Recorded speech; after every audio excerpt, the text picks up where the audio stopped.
As a mother of black children, I know that black boys are not given the presumption of innocence and the presumption of youth. She's calling the police and saying they're trying to steal her car, and they're 11 years old. They don't know how to drive.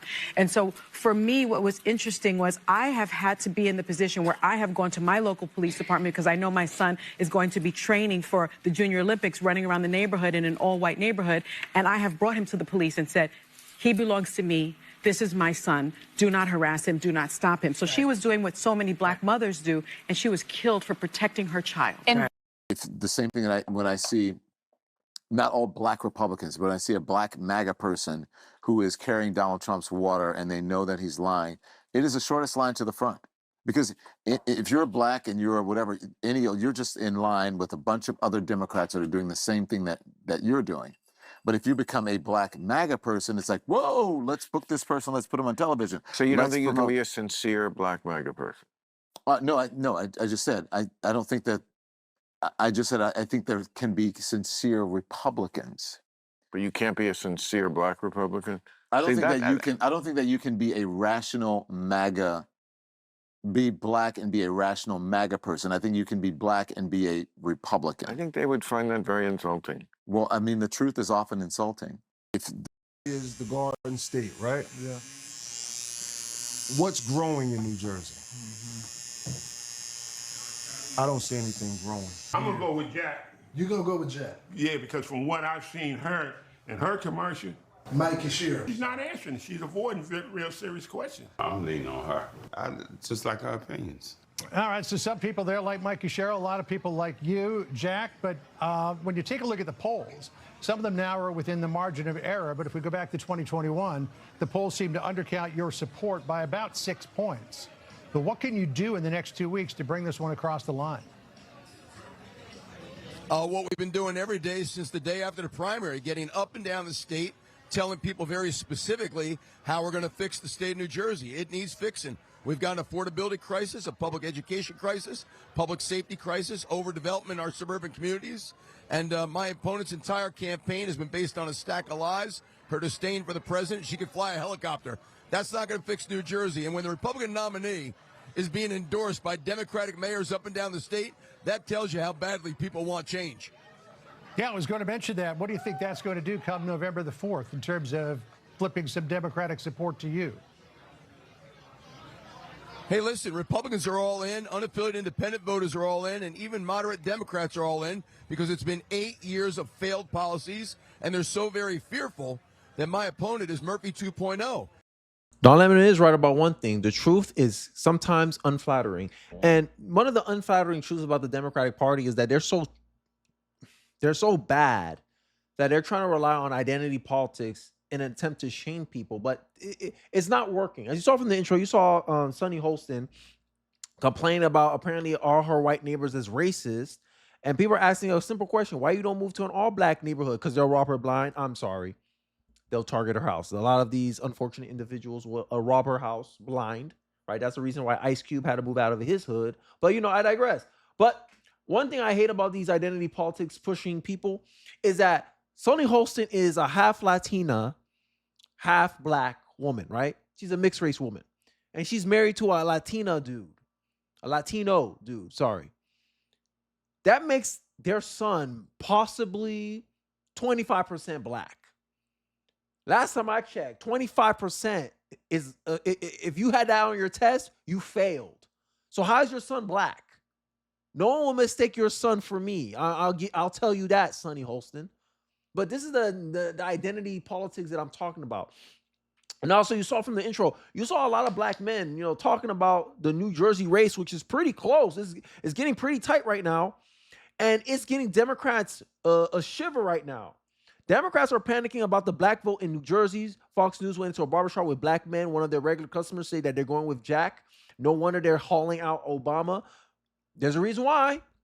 And it's because Democrats have rested on their laurels for too long. And this is one of the warnings I gave to black Democrats at least 2 years since I started doing this YouTube thing.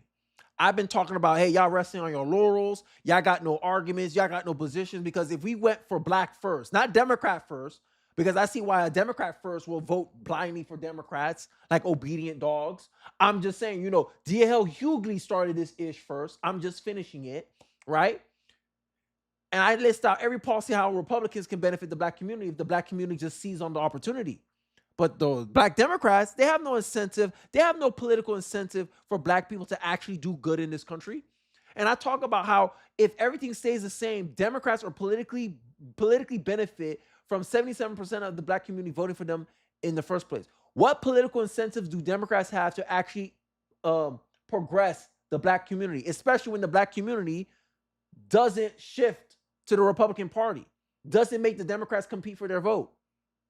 How is that a good political strategy from a black perspective? Not a Democrat perspective, from a black perspective. Black Democrats got nothing to say. Got nothing to say. I could debate any Democrat right now. If we just do black issues only, okay, how do Republicans help? How do Democrats help? I believe the Republicans got a better platform, especially given what we've seen from the last 60 years, 70 years of voting Democrat. I believe voting blindly Democrat for 60, 70 plus years has run its course in the black community. And black Democrats are panicking because, end of the day, black Democrats have a personal political interest to keep black America voting 77% plus for the Democratic Party, because that solidifies their position in the party. Because if black people don't vote 70% for the Democratic Party, the black Democrat and a lot of their strategists, a lot of their race hustlers lose their position. Democrats don't care about getting black people out of poverty, okay? You wanted attention. I'll give you some attention. If black people were actually taken out of poverty, they would stop voting blue, okay? So Democrats know this. They know that they have to have that carrot on the stick of like, we're gonna save you. We're gonna help you get out of poverty. Just keep voting for us. Keep voting for us so you keep getting welfare. Keep voting for us so you keep getting SNAP benefits. Instead, there's a saying, give a man a fish, he will eat for a day. Teach a man to fish, and he will eat for a lifetime, all right? Democrats would rather give a fish here and there and keep black people in poverty and keep black people voting for them based on dumbass policies like the ones that you're talking about, instead of teaching black people how to get out of poverty. But I want you to understand something. There are black billionaires, okay? There are black millionaires in America. So for you to act like black people cannot get out of poverty on their own, is racist, in my opinion. You look down at black people because you think that they're gonna stay in poverty unless you save them. I, however, think that black people are more than capable of getting themselves out of shitty situations. As I said before, we have black billionaires and millionaires in America. This little fake idea that y'all have created that you care about black people because of some dumbass policies that y'all are pushing is just a Trojan horse. Have you ever heard of Black Wall Street? Did you know that Democrats actually burnt it down? Is that one of the policies you're talking about that's getting black people out of poverty? These Democrats, and I'm sorry to say this, I'm not trying to be racist, but they hate black people. These are the same people who fought to keep slavery in. These are the same people who built the KKK. The Republican Party is the party of the blacks. Blacks free, the Republican Party is the only party that the black people actually assisted in finding. And people say, oh, there was this big switch. There was never a big switch. So the same Democrats who hated black people from the beginning are the same ones who hate us now. And they use our cause. How did Black Lives Matter turn into something about LGBTQ? When blacks really don't support that. We're conservative. We're really not about that. Not only that, we don't support abortion. We're about working. This is the black culture. Not only that, we're not about feminism. No, we're not. Black women marry their husbands and respect their husbands. That's what we are. Democrats, this is why I laugh, right? Don Levin, there's no rational reason for black people to be Republicans and MAGA, right? There's no rational black person will be MAGA. Hey, shout out to that lady. She know about that Democrat history now, and they still doing this thing. Like, there's no political incentive for Democrats to better the black position, and I find it funny, and actually find it racist that Don Lemon will think that about his own kind. That he and this is the my way or the highway stuff that I'm talking about with the black Democrats, and this is why I said Black America needs more black conservatives. I don't care who that offends. Because it's true. It's fact. It's fact. The black community needs more black or conservatives, because the black community, Black America as it stands right now, got too many blind spots. You got Democratic Party crying about Abigail Sandberger struggling because America is sexist when the person she's running against is also a black woman. Make it make sense. But this is the identity politics of the Democratic Party. But they don't understand why they're losing minorities. A Democrat wants to know why he's losing minorities. Let the Democrat know why many Americans are like, yeah, there's a no-go for me for the Democratic Party. You got Democrats in New Jersey endorsing Republican in New Jersey. Make it make sense. But there's no logical reason why Americans should vote for Republicans. Come on. Like, how much signs do the Democrats need before they realize, yo, your excuses are not good enough anymore? Let's take a look here, because I got one more clip. I got to show you guys this clip, because literally, this is the Democratic Party. Your candidate is running against a black woman, Republican, and you're crying about America not ready for women in leadership in politics. Make it make sense. How much excuses do the Democratic Party need? It sounds like the Democratic Party needs some accountability. It needs a good timeout. It needs a good political spanking. In America, we can deliver that. We can recreate the incentives. We can get the Democrats right. You know how we get the Democrats right? Make them lose very harshly November 5th, November 6th, right? Make them lose very harshly 2026. That's when they're going to learn. That's when they're going to be like, okay, hey, look, we better tighten up. But if you give them an inch, America, they'll take a whole Zoran Madami. I'm just saying. I'm just saying. But hey, without further ado, let's check out this clip, and then I'll wrap up with my final commentary. Let's take a look. It really is incredible when you have Abigail Spanberger, Mikey Sherrill, her background, all the different jobs that she has held in the military, and also like Alyssa Slotkin. Yeah. I mean, my God, these women are incredible. And to them, I would say, fight,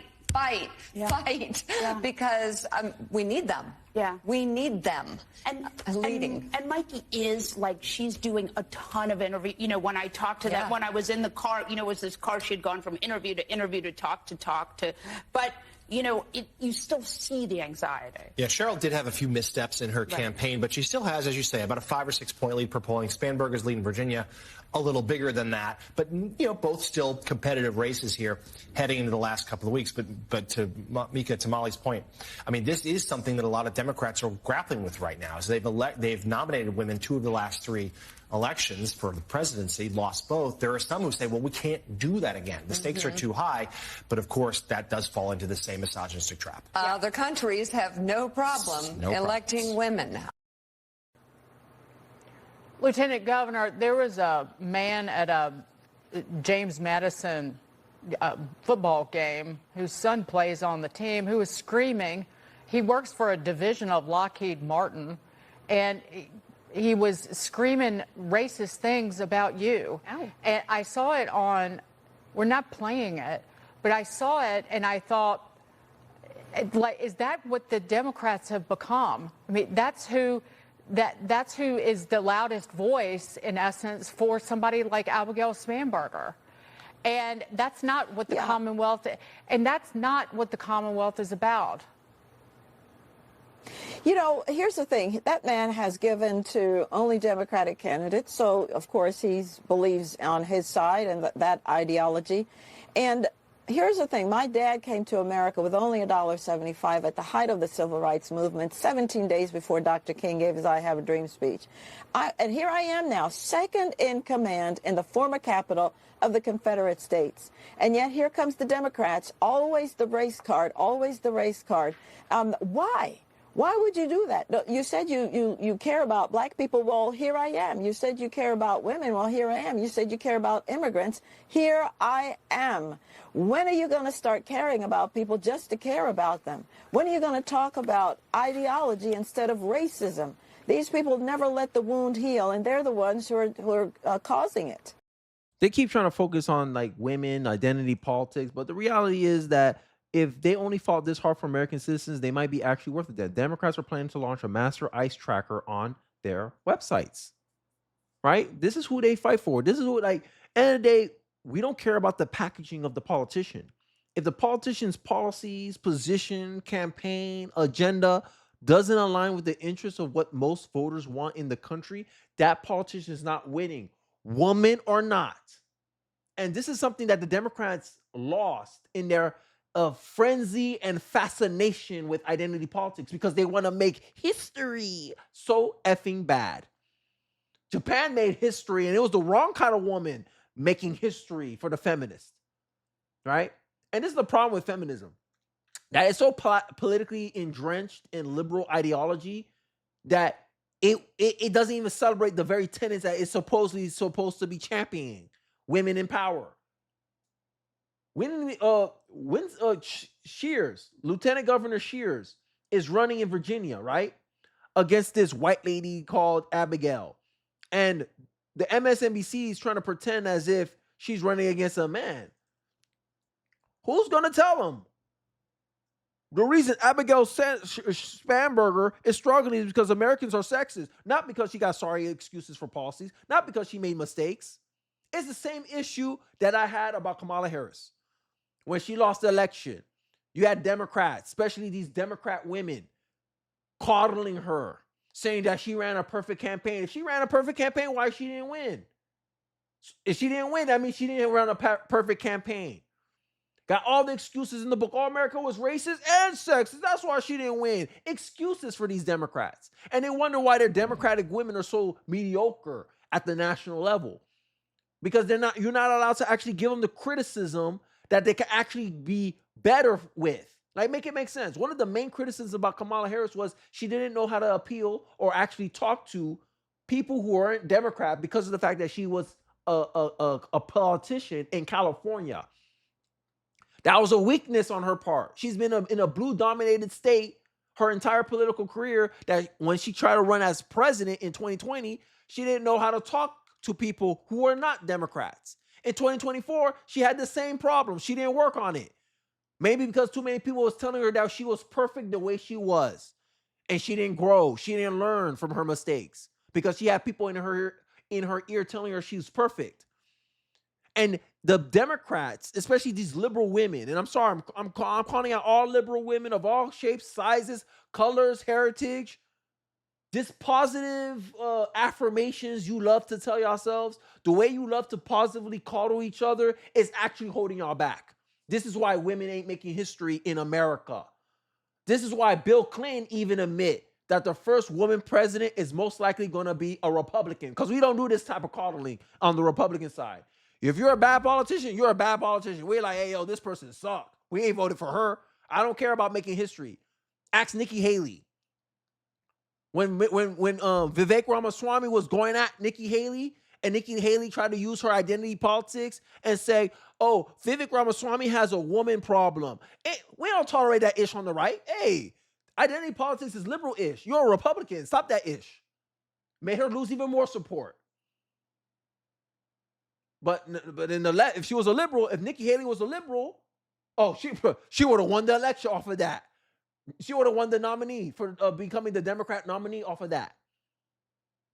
And this is the problem. It's crazy. Their own ideology is actually stopping them from putting up a competitive woman candidate for president or for whatever office that they're complaining about on any given show or chance they have. And this is why I talk about the gift of criticism. Stephen A. Smith tried to give this to Jasmine Crockett. And if Jasmine Crockett just interpreted it the correct way, she could have been a better politician for it. But no. The black liberals, the liberal women have to make alibis for her to protect her ego. And they don't think this inflated ego is going to bite them in the butt? At the end of the day, only the American voter can set the incentive. If you want more politicians like Jasmine Crockett, you vote her in. If you want less politicians like Jasmine Crockett, you vote her out. And you vote people like her out. Or you don't vote for people like her in. And that's what Democrats are not reconciling with. They think their policies are perfect. Imagine being so arrogant that you don't think you're the problem. Your campaign's the problem. Your messaging is the problem. No. The voters are the problem. Imagine how arrogant a party is. And you got some Democrats having the gall to get mad at my statements calling the Democratic Party the party of narcissism and self-centeredness. What's more self-centered than that? You're running for a job where you need the people to elect you, and the people chooses not to elect you, and you blame racism and sexism for why you lost. Make it make sense. And this is why I think a lot of people are turned off by the Democratic Party. I know I am. I think specifically young men are very tired of the Democratic Party because this identity politics BS. But let me know your thoughts and perspective in the comment section below. Do you agree with me that identity politics might be another pillar hurting the Democrats' messaging? Actually, their ability to reflect, because at the end of the day, anytime they lose, especially if you're a certain demographic, they want to blame sexism and racism for why they lost. Are you tired of the Democrats playing into identity politics? Let me know your thoughts and perspective in the comment section below. I'd like to hear what you guys have to say. Don't forget to like, comment, subscribe, please share this video. Feel so inclined. It really does help me out in the algorithm. And I'll catch you guys on the next one. Peace.